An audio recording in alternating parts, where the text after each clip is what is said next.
Welcome to Inland Insight with IECN, hosted by Manny Sandoval and Denise Berber.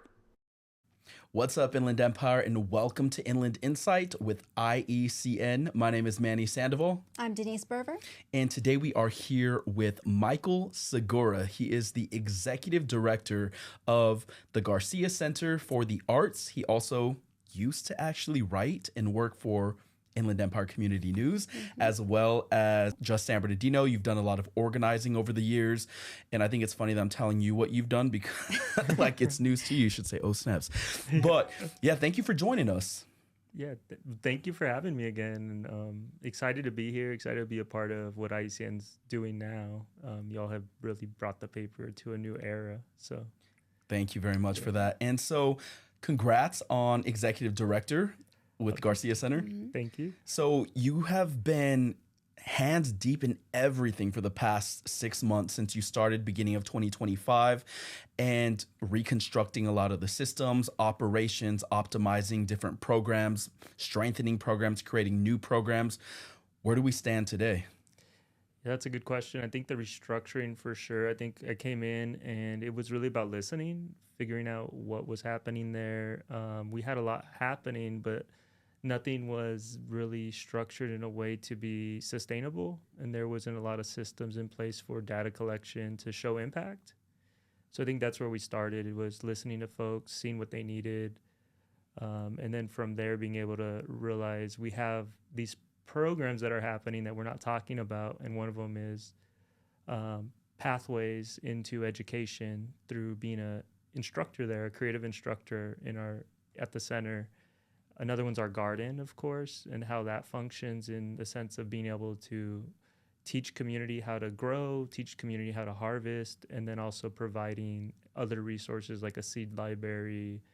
Long term, we want to turn that into a culinary program to include the arts as well, which we're also considering gardening arts. We're considering that, understanding our ecology as a piece of arts.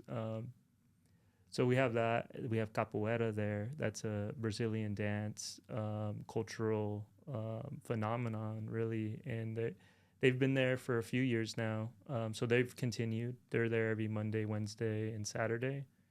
And then what else do we have? We have our creative aid program. Just how do we provide resources to the community? And then we have the Mercado 536, which is a creative entrepreneurship. So just being able to give people a platform, a space to sell their work, and then also be able to make work at the Garcia Center in the studios and then sell that at the Mercado. So, can you tell us a little bit more about the creative instructor program that you were talking about? Yeah, the creative instructor program. So what we're known for is having workshops at the Garcia Center, and they were being done. They weren't scheduled out in a way that it was, that you would know that there's a schedule happening, I guess. It wasn't coordinated. And so we're trying to we were looking into how to figure out how to coordinate it. And in doing that, we started realizing there needs to be more pieces to this because these instructors, some of them want to go and teach. They're using this as like a leap pad to get into teaching primary school or going to teach at the universities. So we realized, let's build this educational council. So we've been talking to different partners at Cal State, at U of R. We're working with some of our creative instructors that are at the Garcia Center who have made that leap to a credential program or are teaching as an assistant professor at one of the universities. So we're building this like base of knowledge to start being able to teach pedagogy and teach how to become a better teacher, and also creating a network for these educators so that they could get the letters of support that they need to get into these programs or, just even hear about programs. As you guys know, being connected here at Valley, there's so many resources and programs that universities offer that usually the community doesn't hear about unless you're on campus. So I think that's really the goal. And with that, we also want to structure it to where we can bring in funding to even stipend these creative instructors. So we can eventually turn away from having access in the sense of it being ticketed events. We kind of want to provide more free events as well for community. So we can stipend the instructors, we can make the events free. And so that's something that we're looking at in the future. Currently, we charge tickets, and that's just so that we could pay the instructors and also, pay for the resources being used, as well as any other materials and electricity, utilities. Gotcha. And one thing I did notice too, because I have reshared your guys' post for search for an instructor, and you guys are actually paying them a respectable wage too, which I think is key and important, and also another way to make people who are in the arts paid for their work. Yeah, and that's something that we're collecting data on now. So it's interesting to see the fluctuations in numbers depending on what tickets are sold, really. Mm-hmm. So there's times where instructors are being paid, over $50 an hour. There's other times where they're only at $20 an hour, right? So that's data that we're interested in, like, keeping for this program, as well as their instructional hours. So how many hours have they put in over the year, right? Some artists are already over 21 hours of instruction time for this year. So my question is, in addition to that, the payment issue, what other challenges do you see with local artists, especially in this area? It is definitely about how they brand themselves, how they get into the fine art world, or how they find a niche to make money. It is entrepreneurship, and I think that's where the Mercado really steps in. How do we start teaching those skills? We're looking to partner with the ERC, the Entrepreneurship Resource Center downtown. We're in conversations with them about becoming an affiliate. We're hoping to be able to create specific classes around, just creative entrepreneurs and makers, and then be able to also connect them to the resources at the ERC if needed. But I do see it's that knowledge, and I know you all are small business owners, so you understand, like, there's a lot of operational stuff that you have to learn to even get to the level of expanding your business or whatever you're doing, right? Especially when it comes to them taxes.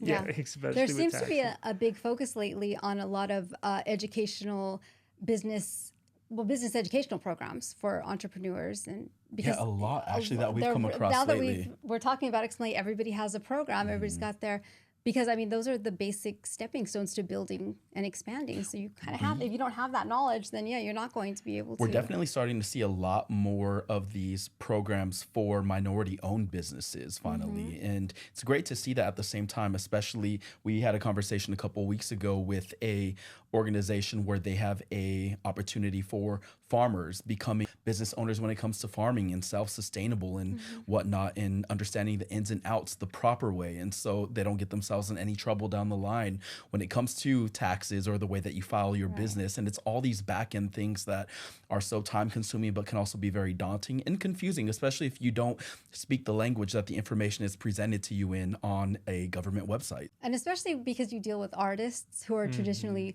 obviously, more creative. They're maybe not as focused on the numbers and the paperwork and all that stuff. So I'm sure that's opening a lot of doors for them to explore issues and learn things that they weren't aware of before. Yeah, it's similar to, I think, how Gloria Harrison and Bill Harrison were in our lives, right? And I learned a lot just talking to them. We're trying to create kind of those same systems of, like, mentorship and that generational connection, so that we do have more experienced folks who can give that insight of, like, hey, this is how you should do it, or set it up from the beginning. We have one of our board members, Crystal. She's really the main driver of the Mercado right now. She's redone the MOU, the contract, and everything. So we're looking at running it as an artist co-op.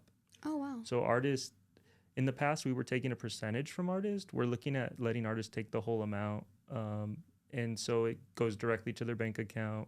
The Garcia Center doesn't make any money except unless we're selling our own stuff there at the store. But what we're looking for is either people donate time as an artist co-op, or they're paying a membership, like a small membership fee. We're looking at $40 right now. And that's just to sustain a stipend to whoever's opening the store and managing it, right? So that's the way we're looking at running it, to give more power to the entrepreneurs, right? The makers and the creators. Right. And then Crystal's knowledge and her, like, just her creating her own business. She runs Stellar Body Care. She makes natural products, and she's grown that business and scaled it. So she's able to teach those skills and bring that to the center, and be a mentor to all these other makers and artists and crafters. I know one thing that we've mentioned and discussed previously is artist housing. And we've mentioned that, a lot of times artists are having to put their art on the back burner to obviously having to work a job to sustain their life. And also housing is a major issue that comes up for artists in this area in San Bernardino and our surrounding region, and I'm sure globally too, because it's not something that sounds special just to one location. But what is the issue when it comes to housing and artists housing in this area? I don't think there's any artist housing. I think that's the first issue, right? Yeah. I think cities who've done good were, I believe Pomona was one of them that invested, or it was Pasadena that invested in artist housing. And there's other examples in development. When you mention artist housing, Yeah. can you explain exactly what that is? I'm not an expert, so I don't want to give false facts or anything, but basically just affordable housing for artists, making sure that the person is somebody who's making, I believe, who is an artist, who has some type of, I don't think they have to have a degree. I'm sure there's a way that you ensure that they're creators or makers, and that you don't just give it to anybody. But it's creating those spaces where people have access to affordable housing, and then usually studio space, so that they're not having to go out somewhere else and pay for studio space. They can make there in their apartment or where they're living. And then most cities kind of similar to San Bernardino. I know we talked about this in the Just SB podcast of just creators are usually the first sign of gentrification. So this is kind of a way to fight that, is if you start providing affordable housing where people can live before that wave of gentrification hits, right? And speaking about gentrification, why is that typically tied to, or why do we see that reoccurring with many different cities, would you say, in terms of an art sort of surgence to a community to gentrification immediately following? That's a good question. I think it's just when you bring crowds, people are coming for shows. People are coming to, see the free concert in the alley, right? Like the alley just opened in San Bernardino. It becomes trendy, and it's like the cool spot to go, like the artist district. And exactly, yeah, that makes sense. It becomes a trend. I think I just saw a local artist post a gentrification thing around murals, selfie murals, and how that's a sign, an indicator of gentrification in communities, just because they're trying to get outsiders, right? People who have no connection to the space to come take photos on that wall, instead of highlighting cultural murals or things that are relatable to the community there. Yeah, how many pairs of angel wings have you seen on Instagram? Yes. And it gets people there, and then all of a sudden, we can have a coffee shop across the street, or we can have this, or we can have vendors. And then you mentioned something that sort of sparked my interest. You said art that is more telling of the culture of a specific location. Do you feel that San Bernardino has done a decent job at doing that? That's a great question. I think they become more open. Yeah. I think I've seen that over the years, that they're allowing artists to kind of make design and create their own work, instead of being just make this specifically. So I think everything we have up right now, most of it is people's own designs, their own dreams, whatever they wanted to create. So I think that's why it's more attractive as well. Right. And we've seen kind of a resurgence in the arts in San Bernardino in the last few years. Where does Garcia Center fit into that? Wow. We're a epicenter, I feel like, for a lot of the artists. Before I became executive director, the center has been there. We're almost to our 10 years. So we'll be having our 10th year anniversary November 14th, I believe. And so being established by the Garcias, right? Especially Ernie was very strong in making sure there was multiple art orgs there. He invited Arts Connection there. He invited the symphony there. And he was already starting to create these conversations around arts advocacy, arts policy. Like, we need to be involved in the city. We need to get the city to invest in the arts. He was talking about artist communities where they built artist housing, what we were talking about earlier, right? So he was a strong advocate. And I think from that, we've been very grassroots and community-based. But at the same time, we went from being very multi-generational to, like, one generation of folks. That's something I've heard from my listening. And now we're trying to shift that again and be more equitable, be open to everybody, and we want to make it multi-generational again. But I would just say, like, the spaces we've had, we've been able to, a lot of artists have come out of the center or used the center as a operational base to make work that goes to the Cheech, that goes to the downtown, right? That goes around the IE, really. So I think it's been cool to see that and just meet a lot of these artists. What I think is really cool too is still that story about Ernie leasing the space, I believe, for, is it $1 a year or a penny a year? What is that exactly? Clarify that. It's $1 a year. So he just paid, like, I think $99, and he got it for almost 100 years. That's crazy. A $99 89 special. years left or so. So we're going to be there for a while. Yeah, that's good. It's a sense of security for the community too, because you know they're going to be there. You know they're going to keep offering resources as long as you're available to, as long as you're able to. So that said, with all the cuts coming up and the bills and budgets, what effect will that have on you guys that you're aware of so far? We really don't have any funding sources from any of these grants, but I guess the Cal Humanities one is a huge one that people apply for. I think for me, I'm more looking at how do we build more of a ground support from community, and then how do we find private foundations or private funders, and then really ask foundations to support. I think the grant process to me it's good. They open up, but they're never always there. And I don't want to, like, put all our eggs in one basket, I guess you could say. I'm trying to think about, you know, what other systems we can build. How do we continue the ticketing of events for people who can afford it, right? But then how do we still serve the community who needs access to arts, who can't afford the ticket prices? So we've been exploring solidarity economics, actually, of, like, trading. Like, how do we trade people for space? Say IECN needed to host a gala or a mixer, and we're like, do you want to trade a news ad? And I appreciate you asking us that right in person. Yeah. No, I'm just We're kidding. gonna have to plan something. But that's something we're exploring. We just did it with Future First. I'm sure you're aware of Future First. They're amazing. And they're working on our gala video, and we just, whenever they need space to shoot their films or whatever else they're doing, their projects, they use the center. Or When you mentioned space, what's all the space within the Garcia Center? So the building we're leasing is from the Water District, the city. So thank you to the city and to the Water District, whoever was on the board at the time of giving us this lease. And so that whole space is the 536 property, 536 West 11th Street. So that's all our buildings, right? And then behind that, we purchased a lot from the Water District, I believe, and that's where the community garden is. So we own the garden outright. The organization does. And the spaces within the center, there's so many. I feel like we have our auditorium where there's music happens, right? Plays, concerts. I'm trying to think of other things. Open mics. They multi-use. There's been events there, social justice events, right? Town halls. And then we have a gallery space that's been redone. It's really nice now. It's been set up for galleries. We have 2 workspaces that we're turning into.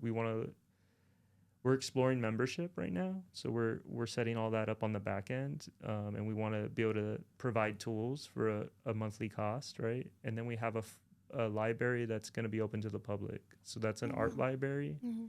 Currently, it's a mess because we're making the renovations in the other rooms.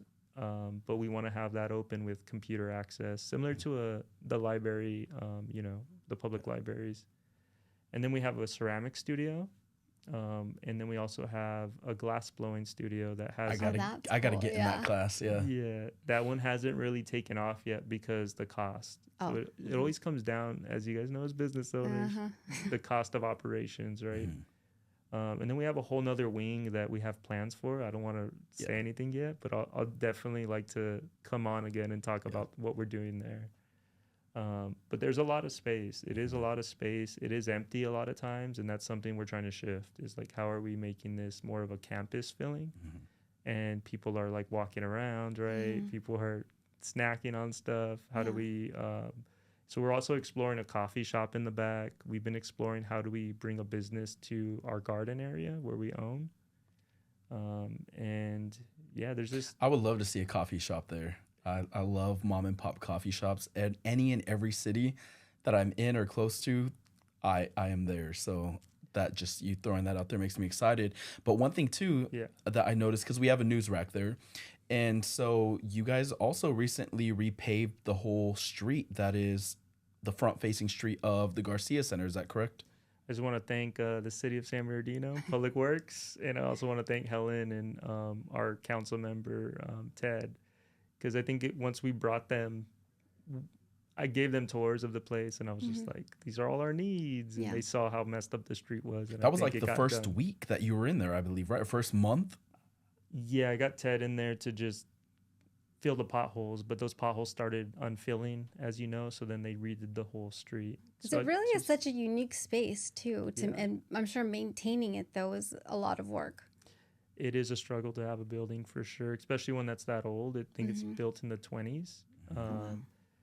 And yeah, there's a lot of costs that we're running into. I think for sure we need investment, though, and I think that's where, grants can't just, not all grants are available to cover all these costs, though. And I think that's the other way that I'm looking at it, is like, how are we able to sustain ourselves? And that's why I'm like exploring businesses. One of the things we do need to explore, or we are in the process of exploring, is more parking. So that's been one of the concerns from my listening that I've heard from folks, is like, we would rent the center for events, but we need to be able to fit like 60 people there. Right. Yeah, because then you're kind of utilizing that neighborhood, which is already kind of inundated with cars on the street. So, but one thing that I really like to tap into when it comes to businesses or organizations in San Bernardino, too, is safety. Your guys' building seems pretty secure. It's surrounded by a fence, but for anyone who may have any sort of hesitation in regards to safety or attending a forthcoming event, what would you say about the security of the Garcia Center? Put you on the spot there. Yeah, thanks. Thanks for these hard questions. I think we have created a safety plan in case ICE shows up. I think we're more afraid of, sadly, the federal government than what the community would do to the space. We haven't really had incidents with the community. So I think it's more about that. It's like we do have signage now, and we have an area that we have as a safety area in case there was any issues, right? Where we can make sure people are safe. But yeah, we haven't had issues with community, but like if we have any large events, we would ask people to get security if they're going to have like a huge concert or something. We've had some underground concerts at times, and that's something I want to explore in the future. It's just, capacity, time, and what needs to happen. And I think the main thing that can really help us is if we develop a parking space behind us. David Friedman that owns that area right now, and so we're in conversation. It's just we need investment and funding. And then I think for the safety, we also have explored that because we have a really cool Mercado system that allows our building. We're able to see on our end as admin who's opening and closing certain doors, but we only have 2 of those security doors. So we kind of got a quote already of how much it's going to cost us to get the front gate and every other door that we're looking at, and it's like $82,000. So we're like, yeah, that's pricey. You hear them? Give them $82,000. And then add a few more zeros. And you mentioned something too about the parking being a major issue through listening sessions or whatnot. And I can easily see that. And you did mention that space behind the Garcia Center that is owned by Friedman, David Friedman of Realicor. And so a great thing, though, just maybe about 3 years ago, that place was it was a campground for homeless people. It's since been completely cleaned and cleared out. Yeah. So I feel like that is another way of renewal for the city and just remediation too, just seeing it completely cleared out as it currently sits. But it would be even greater for that to be a parking space for larger gatherings at the center. And I think that would be great to see, and I would love to see that come to fruition. Yeah, it's just figuring it out with the city and the permitting and whatnot. I think it's currently going to cost us like $30,000. And then we're still trying to figure out if the city's trying to force us to actually pave it as a parking, because we wanted to just make it as affordable as possible. Yeah. And I know David has plans to want to do artist housing in the future, and partner with us. But I'm still like, if that is parking and then it gets taken away, it's going to impact us again. So it's like, how do we make sure we create, I don't know, maybe sky rise where the parking's below? Thinking big here. No, that would be amazing. Like a parking garage almost. So, yeah. But yeah, it's definitely just thinking through ideas. I know how, being a business, y'all are a business as well, of just thinking about like, how do we move, how do we strategize, and how do we move into this next realm? How are we looking at growth, and how are we making sure it's sustainable so community has access to the resources? Because you have to take all of that into account. You have to take the business aspect, the creative aspect, the community aspect. So you guys are juggling a lot over there to try to make all this happen and continue to happen. And then having to make sure the community is aware of everything that's going on at the same time. So it's a lot. And there's only me and one other staff, and then Hubert is part-time and he manages the grounds. And then we have our garden manager, Shan, who, thanks to the Cielo Fund from IECF, has been funded to just a stipend though. We're looking for funding just for the garden in general in that program. So tell us more about the garden. What's going on over there? Yeah, the garden is growing. Well, good. Our As motto, they should. yeah, exactly. Our motto is we grow together. Oh, cool. And so we're trying to really make it all about community and making sure community is a part of it. So Shan has been keeping track of who's coming, and we're seeing people returning. I just had somebody come by to grab stuff today. So it's like people are interested. Now we're just creating those systems to make sure they have access. And then how do we make sure we're tracking it for impact? But yeah, we have everything that's being grown there is seasonal. So it shifts. Right now we have fruit trees all around our fence. So we've had peaches, nectarines. We have some grapes right now. We have different types of lettuce. They just planted strawberries like maybe a month ago. And then we're clearing out another area where we're going to create more communal farming. We were going to do plots, and we realized like that's inaccessible to most people. Like we want to just make it all free, communal, make sure everybody's a part of it. And then other than that, like we want to move to cooking. Like how do we start teaching how to cook the food that we're picking out of the garden? And how do we bring in culinary artists? Yeah, like cooking demonstrations would be awesome. And it ties into a healthy community, which we talked about food deserts recently.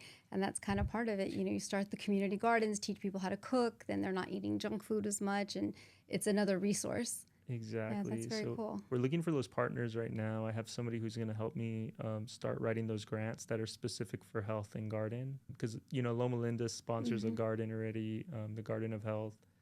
But there's all those partners out there, the different hospitals, IEHP, these different health groups. Yeah. And especially in a city like San Bernardino, where there are multiple communities that are considered food deserts based off of the USDA's definition of a food desert. And so just teaching people to be self-sustainable, I think, is pretty powerful. I would love to see you guys make that happen. So, yeah. Thank you. At a greater standpoint. That would be really cool. I think ultimately we want to see more public art in the garden too, long term. We applied for some grants that we didn't get them for arts in parks and like sculptures and stuff like that. Ceramics. Yeah. Maybe some sculpture if we have space, but just figuring out what other public projects we could do, maybe things that can live on the fences, just decorating. We want to see a sculpture of Michael in the center. Yeah. No. But in terms of your artists on display now, what's going on currently? Do you have any? Do you do a featured artist? How does that work? We do not have a featured artist. Maybe in the future, if we have a comms position where somebody can take the time. Currently, we are just getting ready to launch the Mercado and then work on launching the membership. So we're doing a lot of renovations. We're going to have some volunteer days coming up. We're going to be painting some rooms. Oh, cool. We're cleaning popcorn ceilings off, which staff's doing. Yeah, staff's doing because of asbestos possibly being there. But yeah, there's just a lot of renovations happening currently, and we do have a show from the county, Into the Light, county Department of Health, and that's with Arts Connection. So that's happening. That's in our gallery currently. If people want to see that, I believe it comes down end of August. You did mention the Mercado. So for those who don't know what that means, what does Mercado mean? And what can Market. we find there? Yeah. What's at the Mercado? It's the market, and 536 is our address. So I believe that's the behind the scenes of the branding. I wasn't there when all this was branded, but I do like the vibe that they've created there. The shelving's beautiful. If you ever been to it, it's just like they really used the shape of the building and the walls as like the distressed walls. So is it an actual store or is it a farmer's market or what? The Mercado's an actual store. So it's okay. a store for artists and makers and creators. What we're looking to do is help build the local economy, really like SB local, right? Like how do we get the local businesses supporting the local community, that whole like relationship, that exchange that happens to where, people support local brands over the store-bought stuff. I think that's where we're trying to get to. People make all sorts of things. So it's like there's people who are doing photography, there's people who are doing jewelry, people doing leather-bound notebooks. Oh, cool. It like ranges. So there's clothes, reused clothes that people like sew and make new things, right? Crystal's products were there. So like health, I guess like beauty products, health, like it ranges from whatever you can make that's yours, And open to the public or set hours, or what is the schedule looking like? I think follow us, and then when we post that, once we get it open, we're getting folks to sign the new MOU currently and the new contract. So that What's your time frame that you're aiming for to open? we want to open by mid-August for sure. Oh, Ooh, soon. Very soon. Yeah. Okay. Yeah, we've been working towards it, and then now we also have an extra room, so it's going to expand into another room. Oh, cool. So we have more space now because it is small. It's like it's beautiful, it's small. When But it we're comes going to to have more space. When it comes to the logistics of that, what's the thought process then? Is someone going to set up for the day, move their stuff out? How is that going to work? So the Mercado's already set up, and basically it's just teaching the volunteers how to use the point of sale system, and all the inventory is upkept on the back end. So it's just so it's a mixture of multiple artists, merchandise basically, it's and like art. artists and crafts, arts and crafts and things like that. Yeah, That's it's really cool. everything. It's hard to explain because there's like glass in there, there's ceramics, there's people who make pens. Some people are selling little flowers and stuff that they take out of the garden. So who are some of your guys' partners in this? It's just us currently, and we're looking at all the artists. I would say they're partners, right? But there's so many that I couldn't even. I would need the list in front of me. But what we're doing right now is we're just reconfirming that people want to stay there because we've been dormant. Some people were like, "Do I need to come get my stuff out?" And we're like, "We're working on reopening." You said we're a 2-man team and we're taking off popcorn ceiling this week, so hold on. Yeah, exactly. We're like trying to juggle everything. But Crystal, again, is leading most of this. She's been the one, meeting with the community. So she's met with folks to make this new MOU, to talk about what a good membership cost is, right? And then to also talk about what an artist co-op would be. Because this means that people are going to be meeting monthly, to just talk about store operations and what's happening there. And, maybe these artists left, but these artists want to join. So what we're also trying to do is create a wait list, really, for anybody new who wants to join. How do we start integrating new folks if we lose other artists, right, over time? And maybe once you get the culinary stuff up, you can start selling food in there too. We have it set up. So we have a refrigerator ready for produce and for drinks, like if people want to sell like made juices. And so that we have that set up, a small one. It's not huge, but it's enough. I do remember at one point Central City Coffee was doing something in that location. I was gutted completely when that stopped, but I would love to see something like that pop up again, a pop-up coffee shop again. So that would be amazing. Yeah, we're talking to some of the coffee vendors that go to the Creative Grounds just to see when they have all their permits together to be there. Part of the Mercado strategy is that we're going to start doing more vendor events there. Oh. So Crystal used to run the Creative Makers Market, I believe, with Tia at Three Little Bluebirds. Yeah. She's got amazing stuff in her store. Yeah, exactly. It's so cool. Yeah, one of the, I would say the only boutique in San Bernardino. I think so, yeah. She's all over the place too. We run into her at almost every event and whatnot, and she's super nice too. So shout out to Tia Johnson from Three Little Bluebirds. So yeah, we're hoping more businesses like that start, or more people who are making can get into stores like that, right? That are coming out of the Mercado. And yeah, so like there's a lot happening, and with the vendor events, we do hope that brings in the traffic. So then those are the days we'd probably have the coffee vendor show up, so that they're at least making some money as well. Hit my line. Yeah, I will. And I noticed you have a more regular schedule of events, classes, and I've seen yoga and what else do we see? The ceramics and all that. It seems to be. Yeah, Blissful Besties has a yoga and sound bath every month. And then we've had figure drawing happening, ceramics, and then printmaking.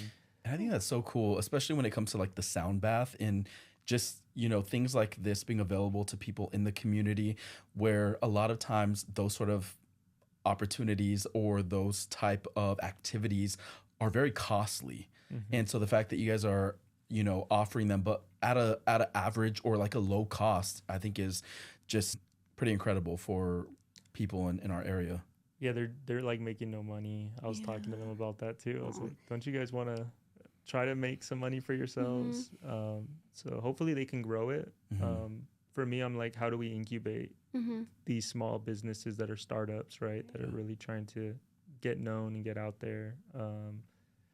So really what I'm getting from you, though, is self-sustainability for artists just all around. Yeah. And it's a balance, because they have to be able to sustain themselves and continue doing what they're doing, but then you want to keep prices low so that it's accessible to the community. So you kind of got to weigh that out. And how do you do that? Or how do you break into the markets, right? I think we don't have a fine art market here, really. We have the RAFMA and we have the Valleys Museum, but they're smaller. And then we don't really have, we have some of the art galleries now open downtown, the Little Gallery being the biggest, or like the one that's been there the longest. But still, it's not like people coming to those shows aren't like people with money who are like, I'll drop $1,000 or more on this piece, right? Right. It's more to support the community than the finances become a factor. And it's, not everybody has that kind of money to play with, especially in this area. Yeah, and that makes me think of the balance between gentrification and not.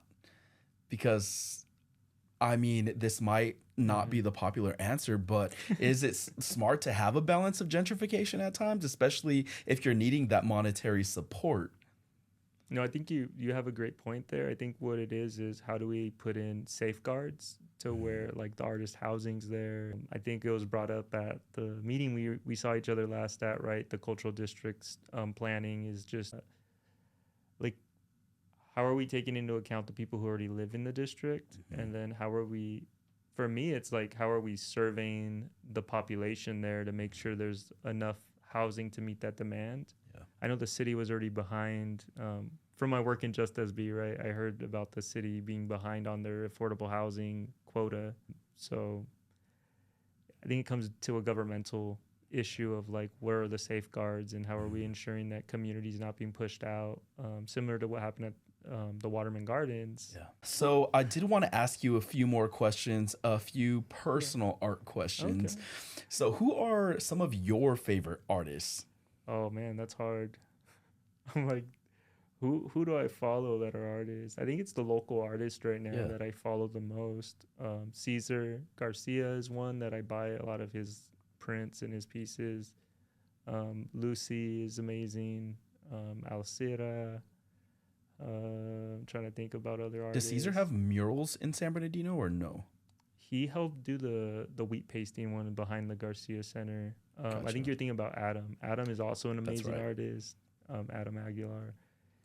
He has a mural up next to the Mariscos place downtown San Bernardino. Fire Wings, I believe. Fire Wings, yeah.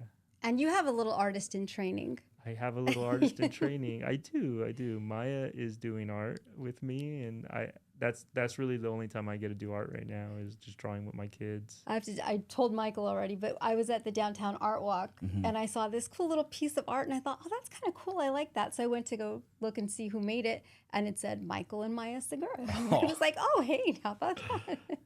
That's awesome. So she definitely inspires me of just being like fearless, you know, with the kids' creativity. What really drove me into art was my uncle, Jimmy.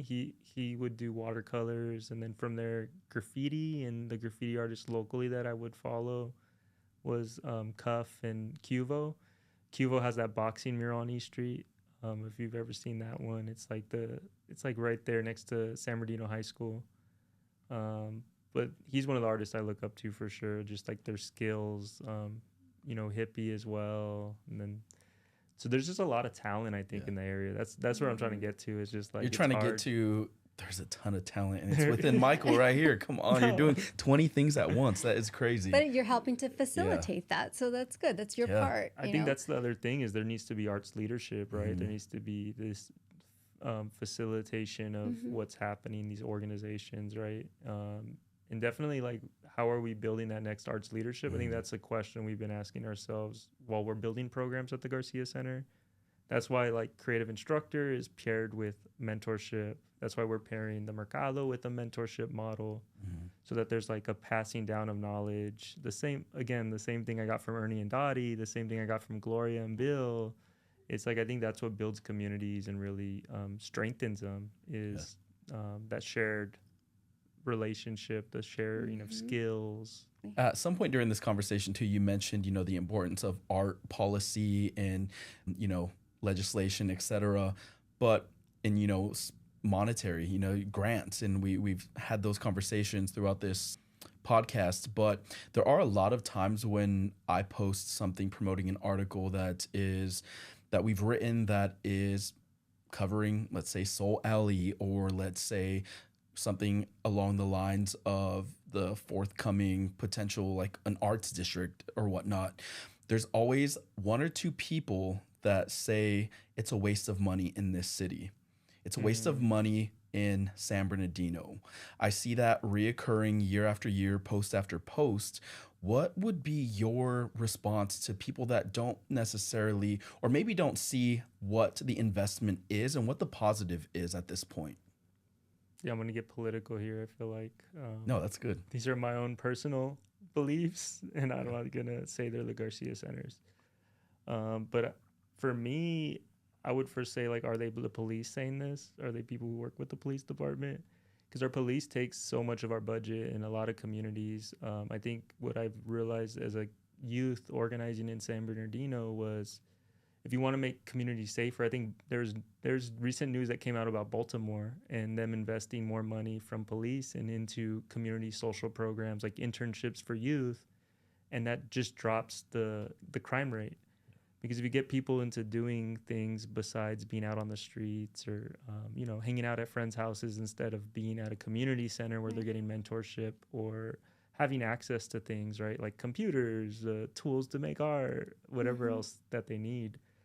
I think that's really what we need to invest in, though, is like more social programs. Arts and culture is a great one. It's just how do we pair that with other things like entrepreneurship? How do we pair that with pathways into the school district or a university, right? So that it's more about the investment is going somewhere, I guess you could say. And the availability of art becomes a quality of life issue, too. You know, just because you're underprivileged financially doesn't mean you don't deserve to see beautiful things and be surrounded by art and be inspired by that. Or be a maker. I think it comes down to creativity is needed for every job. Like if you want to have industries thrive, you need innovation, and that comes from creative people. So like people who are creative, they don't have to just be doing arts, right? It could be them doing basically coding. It could be them building a whole new robot. But they have the ability to see, you know, multiple facets of like that realm that most people don't. Most people are stuck in like this like tunnel. So I think that's what creativity is like you're able to just see everything at once, and you're able to like then process things at a higher rate or a higher capacity. So I think that's really what's needed, I guess, as an investment. And then most cities do this through Parks and Recs, which we've been doing as the city of San Bernardino. So I would say give more money to Parks and Recs so we could fix our bathrooms. We can have more events at the parks. We can fix our community centers up. Yeah. Give more money to the library, because that's another place where people make maker spaces, which is basically what we have at the Garcia Center, which I didn't kind of mention on, but we have tools to make things, right? And that should be at our public libraries. A lot of cities redevelop a floor of their library to have like 3D printers, laser cutters, crickets, right? All the kind of things you need to start crafting. So I think it's just like, why not invest in these? That's my question to back to what you're saying is like, if they're feeling like the investment's not going anywhere, what about our investment to police? Where's that going? Where's the investment to safety? In the past, when I was a youth, we were investing in safety at the same rate. We went into a bankruptcy because they overinvested, and then there was no safeguards, and that's why we went into more crime. Everything comes out of not having resources. And with you talking about the makerspace too, it makes me think back to my time at university, and they do have maker spaces, but you shouldn't have to spend tens of thousands of dollars to have access to a maker space. And also, historically, the city of San Bernardino hasn't done a great job with providing those resources. I mean, I was going to say, for God's sakes, the city's library did not have accessible computers for the past year, from summer of 24 to about summer of 25. And that's keeping people too from applying for jobs. Not everyone has Wi-Fi, and especially in a time and place when 95% of hiring is done digitally, that really leaves people to have to drive to another city. Maybe they don't have a car, maybe they only have one car. And so really compromising people. And I think that's why, and I guess I'm kind of fighting a little bit more on your side with it too. And that's why arts sort of organizations are so important, because of the accessibility that they provide to the greater community. I think my goal, we're definitely, as the Garcia Center, we're getting involved in arts advocacy, like how Ernie started, right? Because it needs to happen. Like, there needs to be policies, there needs to be funding for the arts, and the city needs to figure that out. They need to figure out how much of the budget they can cut and put towards the arts, as well as, is it possible to do an impact fee, which was done in the past, where we were taking a percentage of like hotel and construction on certain jobs, right? Those taxes were being put into a fund for arts. And then later on, the city took that all away and put it into general funds because they wanted to spend it however they wanted. Yeah, there should be an investment, and that just needs to be done through policy, and it needs to be done through budgeting. I will say, though, too, over the course of at least the past 2 to 3 years, it seems as if the city is finally starting to really prioritize beautification, but also art in general. And we've seen so many murals pop up, some that the Garcia Center, more so Arts Connection, have also been involved in. But it's great to see that. And as Denise alluded to, also, art shouldn't only be accessible to more affluent communities. And those efforts have been really grassroots. I think we're moving there, right? I think when we started, I know Denise knew me when I was younger, and we were painting murals like... You were a little more radical back then. 10 years ago, maybe. Yeah. And we weren't really getting paid. We were just doing it for the love of it and trying to build out that culture, right? And I think now there's more of an investment from the city. They hopefully we helped with those efforts. I definitely feel like it sparked something. And then I know David has really gravitated towards arts and culture as a driver for the downtown area, right? He's been the one supporting a lot of those projects, and he supported us in doing our art walks back when we were doing them. He's supporting, the Arts Connections new reiteration of downtown art walks. So people are latching onto arts because I think it does become that driver of economic development. I think that's what the city, whoever's in there now, understands. In the past, we had people who didn't have that as a plan and as a goal. I think they were really banking, from when I remember, they were banking on like the food truck event. I know the city had their food truck event for a while. They brought it back as I would say the farmers market is kind of like that reiteration of that old food truck event. And then with the city's new city manager, Eric Levitt, stepping in on August 4th, just a couple of weeks from now, I would definitely like to hope and see that he is, supportive of prioritizing the arts in the area. So, yeah. Are you planning on meeting with him too? I hope to. I haven't reached out or anything. Gotcha. But I'll definitely try. I think we do need to start figuring out what our Arts and Historical Preservation Commission is doing. So I'm on that commission as well, just for transparency. And right now we really have no direction. I feel like and that's because our city, so the thing most people don't understand is the city of San Bernardino goes through so much shifts in staffing and leadership changes, right? As you know, covering the city manager 16 fiasco. city managers in 16 years, yeah. And that's not just city manager. That's like our Parks and Recs had. We had Liddy, she left. We had Ernesto. Ernesto's gone. So it's like, and that's the same with other departments, economic development. So all this leadership is like there's just so much shift that there's no stability. And so it's a revolving door. How do we move strategy, right? Yeah. So it's like falling to the community. It's falling to these nonprofits to do, like the Garcia Center, like Just SB, like Arts Connection, right? Yeah. Generation Now, we've always been involved trying to talk to city leaders and people who are elected. So yeah, I hardly see any faces that I recognize, honestly, besides people I've met through the commission. So that's something that I'm just like, yeah, I've seen that happen. So I guess that's the real question is how do we strategize? How do we get the city to be on one page? And then, say this new city manager leaves, are we going to be able to continue moving that direction? Or is there going to be a new person who puts a halt to it? Yeah, because just making that personal connection with one person 2 or 3 different times a year, the same position, that's a lot of work on its own. I can only hope for the best too, so we'll see. What would you suggest or advise the community if they wanted to get involved with the Arts District or the Commissioner Arts Commission? What would you advise them to do? You can search online from the city website for a commissions form, and then you just submit what commissions you're interested in. And then from there, once you submit your form, contact whoever you want to appoint you.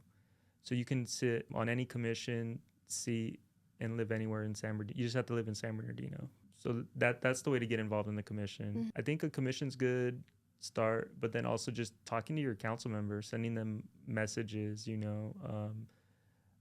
advocating for the community by using the Go app, the Go Request app, and just like reporting things because our council members get those and they can see who reported, they can see how many times it's reported, and there's a number there, right? So it's like, how do we start participating instead of just talking about it and getting involved? And then I guess for arts and culture, get involved with the Garcia Center. We are trying to work to build an arts collaborative with Arts Connection, with other orgs like Creative Grounds, with Three Little Bluebirds, with Generation Now. We've been inviting other folks, and we're trying to continue that invitation. So reach out to us if you're interested. We want to create that advocacy branch because we know it's needed. Like we need to all come together and advocate. And one thing I want to emphasize too, for anyone who might not be aware, you don't have to live in the city of San Bernardino to participate in Garcia Center or to also leave a comment or a message on the SB Go app. Just want to make sure that that is clear, just because, maybe you work in the city. Maybe you are you have a elderly parent who works in the city who you want them to be able to utilize and enjoy these different services or things in the city. And so, yeah, just want to make sure that people know you do not need to live in San Bernardino to utilize the SB Go app or attend any of the Garcia Center events, classes, workshops, etc. Yeah, we definitely serve the Inland Empire. We have artists from all over the inland region. We have been looking at how can we serve better the community we're surrounded by. So that's one of our key objectives that we've been exploring is like, how do we provide those resources? We're looking at the garden as being that like main program that we can just open the center more for the community. And then ultimately to get involved, just follow us on social. We're at the Garcia Center for the Arts, and then you can follow our newsletter. It's at gcarts.link/news, and that's, I think, the best way to follow what we're doing. That's where we post like forms and everything come out, for the Mercado, for creative instructor, any new shows coming up, anything, all our news is getting sent out through that newsletter. Okay, very cool. Well, keep us updated on the anniversary and then the opening of the Mercado and your upcoming classes. You guys have so much going on over there. So definitely we're gonna have to check it out more. Sounds good. Michael, thanks for joining us. And everyone, thank you for watching. This is Inland Insight with IECN. We will see you all next time. Bye-bye.